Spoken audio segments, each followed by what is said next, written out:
AG ನ್ಯೂಸ್ಗೆ ಸ್ವಾಗತ. ಬದಾಮಿ ವಿಧಾನಸಭಾ ಕ್ಷೇತ್ರದ ಗುಳೇದಗುಡ್ಡ ಪಟ್ಟಣದಲ್ಲಿ ಬ್ಲಾಕ್ ಕಾಂಗ್ರೆಸ್ ಸಮಿತಿ ಸಭೆ ನಡೆಯಿತು. ಸಭೆಯಲ್ಲಿ ಕ್ಷೇತ್ರದ ಜನಪ್ರಿಯ ಶಾಸಕರು ಆದ ಭೀಮಸೇನ್ ಚಿಮ್ಮನಕಟ್ಟಿ ಅವರು ಭಾಗವಹಿಸಿ ಕಾರ್ಯಕರ್ತರು ಹಾಗೂ ಸಾರ್ವಜನಿಕರನ್ನ ಉದ್ದೇಶಿಸಿ ಮಾತನಾಡಿದರು.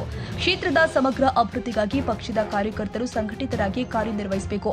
ಸರ್ಕಾರದ ಜನಪರ ಯೋಜನೆಗಳನ್ನು ಪ್ರತಿಯೊಬ್ಬ ಫಲಾನುಭವಿಗೆ ತಲುಪಿಸುವ ಜವಾಬ್ದಾರಿ ಕಾರ್ಯಕರ್ತರ ಮೇಲಿದೆ ಅಂತ ಶಾಸಕ ಭೀಮಸೇನ್ ಚಿಮ್ಮನಕಟ್ಟಿ ಹೇಳಿದ್ದಾರೆ.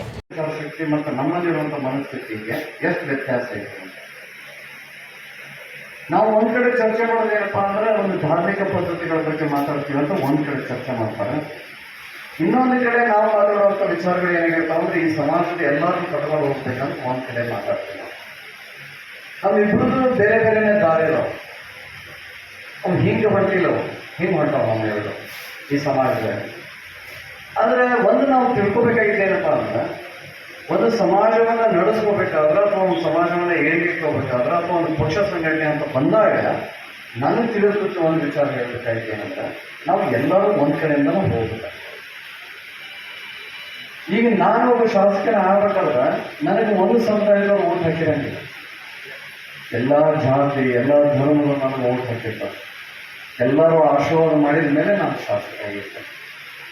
ಸೊ ನನಗೆ ಒಬ್ಬ ಶಾಸಕರಾಗಕ್ಕೆ ಎಲ್ಲರೂ ಸಹಾಯ ಬೇಕಂದ್ಮೇಲೆ, ಎಲ್ಲರಿಗೂ ಉಪಕಾರ ಬೇಕಂದ್ಮೇಲೆ ತಮಗೂ ಕೂಡ ಎಲ್ಲೋ ಒಂದು ಕಡೆ ಅದೇ ರೀತಿಯಾಗಿ ಸಹಾಯ ಸಹಕಾರ ಎಲ್ಲ ಸಮಾಜದ್ದು ಆ 2002 ವೋಟರ್ ಲಿಸ್ಟ್ನಾಗ ನಿಮಗೆ ಮ್ಯಾಲ್ಗಡೆ ಬರೀತಾರಂತ. ಅದು ವೋಟರ್ ಲಿಸ್ಟ್ ಐತನೇ ಯಾರ ಹತ್ರ ಶಾಬಾಜ ಮೇಲ್ಗಡೆ ಬರೀತಾರ. ಒಂದು ಹಾಳಿ ತೆಗೆದ್ರೆ ಒಂದು ಹಾಳಿ ಹಿಂಗೆ ಇಟ್ಟೀವಿ ಅಂದ್ರೆ ಇದು ಹಾಳಿ ಐತಿಪ್ಪ ಅಂತ ಈ ಹಾಳಿ ಮೇಲ್ಗಡೆ ಬರೀತಾರೆ. ಒಂದನೇದು ಕ್ರಮ ಸಂಖ್ಯೆ ಕರೆಕ್ಟ್ ಅಲ್ಲ. ಅದಾದ್ಮೇಲೆ ಪಕ್ಕಕ್ಕೆ ಪ್ಲಾಟ್ ಸಂಖ್ಯೆ, ಪ್ಲಾಟ್ ನಂಬರ್ ಅಂತ ಇತ್ತು, ಒಂದು ಮನೆ ನಂಬರು ಅಂತ ಇತ್ತು. ಅದಾದ್ಮೇಲೆ ನಿಮ್ಮ ಹೆಸರು ಅಂತ ಬರ್ತಾರೆ, ಮತದಾರರ ಹೆಸರು ಅಂತ ಶಬ್ದ ಇರ್ತದ ಮೇಲೆ. ಅದಾದ ಮೇಲೆ ಸಂಬಂಧ ಅಂತ ಬರ್ದಾರ. ಅದಾದ ಮೇಲೆ ಸಂಬಂಧಿಯ ಹೆಸರು ಅಂತ ಬರ್ದಾರ. ನೀವು ಓದಿರ್ಬೇಕು ಅಲ್ಲ, ಅದು ಕಾಣಕ್ಕೆ ಇಲ್ಲಿ ಮ್ಯಾಲೆ ಬರ್ದಾರ ನೋಡ್ರಿ. ಕರೆಕ್ಟಾ? ಕ್ರಮ ಸಂಖ್ಯೆ ಅಂತ ಬರ್ತಾರೆ. ಕ್ರಮ ಸಂಖ್ಯೆ ಅಂತ ಬರ್ದಾಗ ನಾವು 1, 2, 3, 4 ಅಂತ ಓದ್ತೇನೆ. ಪಕ್ಕಕ್ಕೆ ಪ್ಲಾಟ್ ನಂಬರ್, ಮನೆ ನಂಬರ್ ಅಂತ ಬರ್ತೀನಿ. 10, 25, 35, 6, 12, 1 ಇವೆಲ್ಲ ಬರೆದಿರ್ತೇನೆ. ಅದಾದ ಮೇಲೆ ಮತದಾರ ಹೆಸರು ಅಂತ ಬರ್ತೀನಿ. 3ನೇದು ಐತಿ, ಇಲ್ಲೇ ಐತಿ. ಮತದಾರ ಹೆಸರು ಅಂದ್ರೆ ನನ್ನ ಹೆಸರು ಏನೈತೆ ಅಲ್ಲಿ ಬರೆದಿರ್ತೇನೆ. ನಿಮ್ಮ ಹೆಸರು, ನನ್ನ ಹೆಸರು, ಅವ್ರದ್ದು ಇವ್ರದ್ದು ಎಲ್ಲರದ್ದು ಇಲ್ಲಿ ಬರುತ್ತೆ. ಅದಾದ ಮೇಲೆ ಸಂಬಂಧಿ ಅಂತ ಇದೆ, ಇಲ್ಲಿ ಹೋದ್ರಿ ಅಂತಂದ್ರೆ ಏನಂದ್ರೆ ಇದು ಬಹಳ ತಿಳ್ಕೊಬೇಕಾಗಿತ್ತು. ಸಂಬಂಧ ಅಂತಂದ್ರೆ ಅಲ್ಲಿ ಗಂಡ ಹೆಂಡತಿ ಅಂತ ಇರುತ್ತೆ. ಏನಂತಿರುತ್ತೆ? ಗಂಡ ಹೆಂಡತಿ ಅಂತ ಇರ್ತದೆ ಸಂಬಂಧ ಅಂತ. ಮುಂದೆ ಸಂಬಂಧಿಯ ಹೆಸರು ಅಂತ ಮತದಾರ ಹೆಸರಿದ್ದು ಆಕೆ ಗಂಡ, ನಾನು ನನ್ನ ಹೆಸರು ಏನು ಬರೀಬೇಕಲ್ಲ ಅದು ಮತದಾರರ ಹೆಸರು. ಅಲ್ಲಿ ಏನು ಸಂಬಂಧಿಯ ಹೆಸರು ಅಂತ ಬರ್ತಾರೆ. ಅರ್ಥಾತ್ ಸಂಬಂಧಿ ಹೆಸರು. ಮುಂದೆ ನಿಮ್ಗೆ ಕೇಳ್ತಾರ ಅವ್ರು ಏನಪ್ಪ ಗಂಡು ಅಥವಾ ಹೆಣ್ಣ ಅಂತ ಒಂದು ಕಾಲಮ್ ಐತೆ. ಅದಾದ್ಮೇಲೆ ವಯಸ್ಸು ಅಂತ ಇದೆ. ಇಷ್ಟೇ ಅಲ್ಲ. ಆಮೇಲೆ ನಿಮಗೆ ಎಪಿಕ್ ನಂಬರ್ ಅಂತ ಲಾಸ್ಟಿಗೆ ನಂಬರ್ ಐತೆ. ಇಷ್ಟೇ. ಈಗ ನೀವು ಇದಕ್ಕೆ ಅಪ್ಲಿಕೇಶನ್ ನಿಮ್ಗೆ ಕೈಯಾಗಿ ಕೊಟ್ಟಾಗ ಅದ್ರ ಒಳಗೆ ಬರೆದು ಬಿಟ್ಟಾರಲ್ಲ, ನಾವು ಎಲ್ಲರೂ ಕನ್ಫ್ಯೂಸ್ ಮಾಡ್ಕೊಂಡಿದ್ವಿ ಅವ್ರಿಗೆ. ಈಗ ನಾನು ನನ್ನ ಫಾರ್ಮ್ ತುಂಬಾತೀನಿ ಅಂದ್ರೆ 2025 ಹೋಗ್ಬೇಕು ನಾನು, ಆಯ್ತಾ? ಬಟ್ ನಾನು 2025 ಇರೋದ್ರಿಂದ ನಾ ಏನು ಮಾಡಿದೆ, ನಮ್ಮ ಅಪ್ಪರ ಹೆಸರು ಕೊಟ್ಟೆ. ನಾನು ಅವಾಗ ನಮ್ಮ ಅಪ್ಪರ ಹೆಸರು ಕೊಟ್ಟ ತಕ್ಷಣ ಒಂದೇ ಕೆಲಸ ಏನು ಮಾಡ್ಬೇಕಂದ್ರೆ ನಾನು ಫಸ್ಟ್ ತೊಗೋಬೇಕಾಗಿದ್ದು 2000 ID. ಆ ID ನಂಬರ್ ಕಂಪ್ಯೂಟರ್ ಸರ್ಚ್ ಮಾಡಿದ್ರೆ ನನಗೆ ಅದು ಎಲ್ಲಿ ಐತೆ ಅಂತ ತೋರಿಸುತ್ತೆ, ಒಮ್ಮೆ ತೋರಿಸುತ್ತದೆ. ನೀವು ಅದನ್ನು ನೋಡ್ಬೋದು. ನಾನು 2002 ವೋಟರ್ ಲಿಸ್ಟ್ ಹಿಡ್ಕೊಂಡಿಲ್ಲ. ಇದನ್ನು ಹಿಡ್ಕೊಂಡು ಹಿಂಗೆ ಕುಂದಿರ್ತೀನಿ. ಆಯ್ತಪ್ಪ ನಮ್ಮ ಅಪ್ಪನ ಹೆಸರು ಸಿಗ್ತೀನಿ, ನಮ್ಮ ಅಪ್ಪನ ಹೆಸರು ಸಿಗ್ತದೆ. ಹೌದಾ? ಈಗ ಏನು ಮಾಡಿದೆ, ಅವ್ರು ಇಲ್ಲಿ ಪ್ರಶ್ನೆಗಳು ಕೇಳ್ಯಾರ. ಏನಪ್ಪ ಹೆಸರು ಏನಿತ್ತು ಅಂತ ಕೇಳಿ ನಮ್ಮ ಅಪ್ಪರ ಬಗ್ಗೆ ತುಂಬ ಕತ್ತೀವಿ ನಾವು. ಹೌದಾ? ಇಲ್ಲಿ ಹೆಸರು ಅಂತ ಕೇಳಿದಾಗ ನಾನು ನಮ್ಮ ಅಪ್ಪನ ಹೆಸರು ಬರೀಬೇಕು. ಇಲ್ಲಿ ಬರೀತೀನಿ ನಾನು.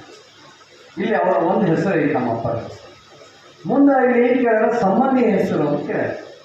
ಸೊ ನಮ್ಮ ಅಪ್ಪರ ಸಂಬಂಧಿ ಹೆಸರು ಈ ಕಾಲಮ್ ಐತಿ, ಸಂಬಂಧಿಯ ಹೆಸರು ಅಂತ ಐತಿ. ಅದು ಹೆಂಡತಿ, ಗಂಡ, ಇನ್ನೊಂದು ಬೇರೆ ಬೇರೆ ಇರ್ತದೆ. ನಮ್ಮ ತಂದೆಯವರ ಅಪ್ಪನ ಹೆಸರು ಏನೈತಲ್ಲ ಅದು ಇರ್ತದೆ ಹೆಚ್ಚು ಕಡೆ. ಅರ್ಥ ಆಗ್ತಿಲ್ಲ? ನಮ್ಮ ಅಪ್ಪರ ತಂದೆ ಹೆಸರು ಐತಲ್ಲ ಅದೇ ಇರ್ತೈತೆ ಮುಂದೆ, ಅದು ಸಂಬಂಧಿ ಹೆಸರು. ಸಂಬಂಧ ಅಂತಂದ್ರೆ ಇವರಿಬ್ರು ಏನಾಕ್ಯಾರಪ್ಪ, ತಂದೆ ಮಗ ಆಗ್ತಾರೆ. ಸೊ ನಮ್ಮ ತಂದೆಯವರಿಗೆ ಅವ್ರ ಅಪ್ಪರು ಏನಾಕ್ಯಾರ, ತಂದೆ ಆಗ್ತಾರೆ. ಅವರು ನಮ್ಮ ತಂದೆಯವರಿಗೆ ಅಂದ್ರೆ ನಮ್ಮ ಅಜ್ಜ ಏನಾಗ್ಬೇಕಂದ್ರೆ ನಮ್ಮ ಅಪ್ಪರಿಗೆ ಅವ್ರ ತಂದೆ ಆಗ್ತಾರೆ. ಅಷ್ಟೇ ಕೇಳ. ಈ ಪ್ರಶ್ನೆಗಳಿಗೆ ಏನ್ ಕೇಳಲ್ಲ, ಈ ಪ್ರಶ್ನೆಗಳಿಗೆ ಉತ್ತರ ನೀವು 2002 ಈ ವೋಟರ್ ಲಿಸ್ಟ್ನಾಗೆ ಇರುತ್ತೆ. ಇದನ್ನ ಎಲ್ಲಿ ಹುಡುಕುವ ಅವಶ್ಯಕತೆ ಇದೆ. ಇದು ಸ್ಟೇಟ್ ಎಲೆಕ್ಷನ್ ಕಮಿಷನ್ ಹೇಳಿದಷ್ಟೇ ಇಲ್ಲ, ಸೆಂಟ್ರಲ್ ಇಂದ ಇನ್ಸ್ಟ್ರಕ್ಷನ್ಸ್ ಇರುವಂತ. ಅದು ಹೋಗಿ ಸಂಬಂಧ ಮ್ಯಾಲೆ ಬರೋದು ಇಲ್ಲಿ ಬರೋದು ಏನೂ ತಲೆಕಟ್ಕೊಂಡಿದ್ದಾರೆ.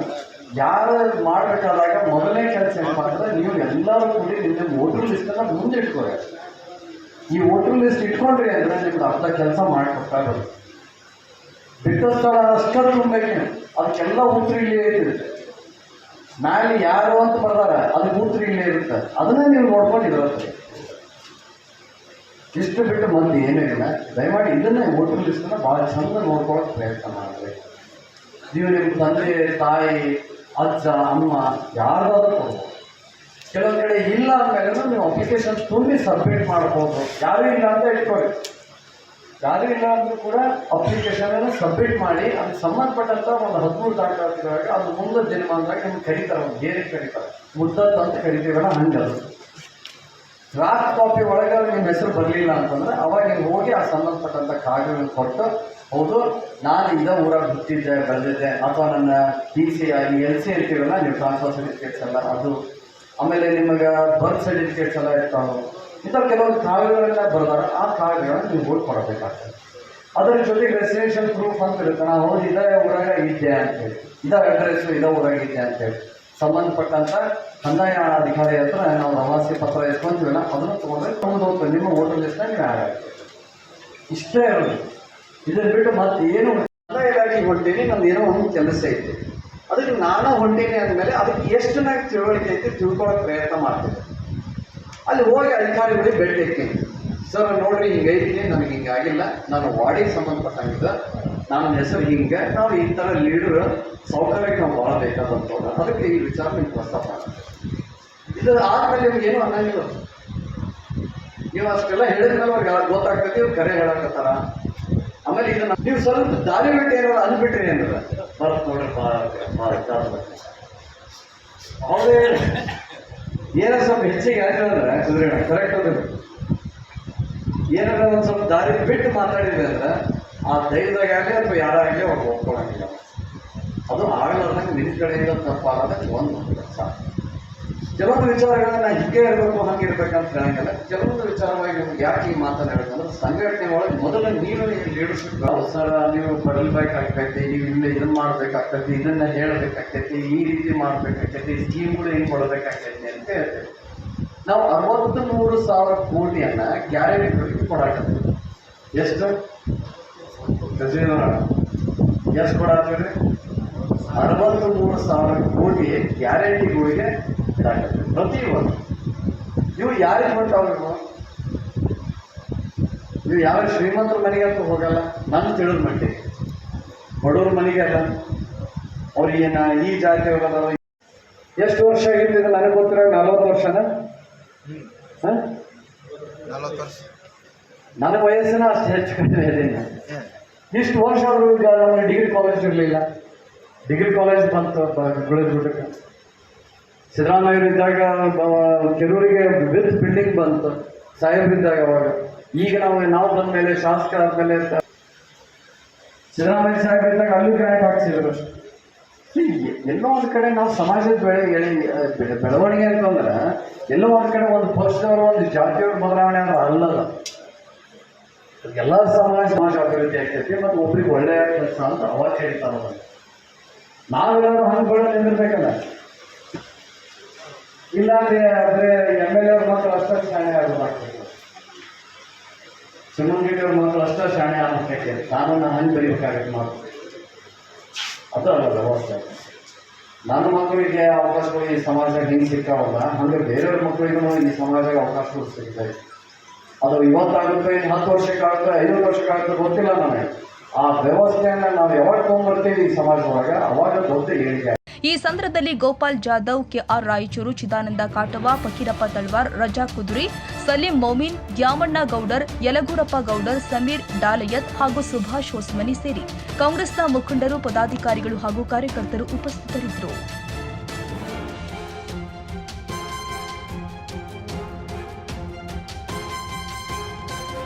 ಕನ್ನಡಿಗರ ಮೆಚ್ಚಿನ ನಿಮ್ಮ ಎಜೆ 24/7 ನ್ಯೂಸ್ ಕನ್ನಡ ವಾಹಿನಿ ಇದೀಗ ಟಿವಿಯಲ್ಲಿ ಲಭ್ಯ. ಒಂದು ವೇಳೆ ನೋಟಿಸ್ ಕೊಟ್ಟಿದ್ರೆ ವಾಪಸ್ ತಗೋತೀವಿ.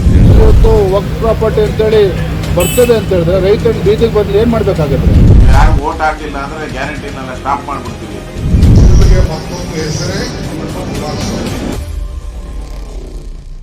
ಕರ್ನಾಟಕ ಮತ್ತು ದೇಶ ವಿದೇಶ 360 ಡಿಗ್ರಿ ಸುದ್ದಿ ಹಾಗೂ ಉತ್ತರ ಕರ್ನಾಟಕ, ಬೆಳಗಾವಿ, ಬಾಗಲಕೋಟೆ, ಧಾರವಾಡ, ಹಾವೇರಿ, ಗದಗ, ಬಿಜಾಪುರ ಜಿಲ್ಲೆಯ ಕ್ಷಣ ಕ್ಷಣದ ವಿವರವನ್ನ ಪಡೆಯುವುದಕ್ಕೆ ಎಜೆ 24/7 ನ್ಯೂಸ್ ಕನ್ನಡ ವಾಹಿನಿಯನ್ನ ಲೈಕ್ ಮಾಡಿ, ವಿಡಿಯೋಗಳನ್ನ ಶೇರ್ ಮಾಡಿ, ಕಮೆಂಟ್ ಮಾಡುವ ಮೂಲಕ ನಮ್ಮ ವಾಹಿನಿಗೆ ಸಹಕಾರ ನೀಡಿ ಮತ್ತು ಚಾನೆಲ್ ಅನ್ನ ಸಬ್ಸ್ಕ್ರೈಬ್ ಮಾಡಿ.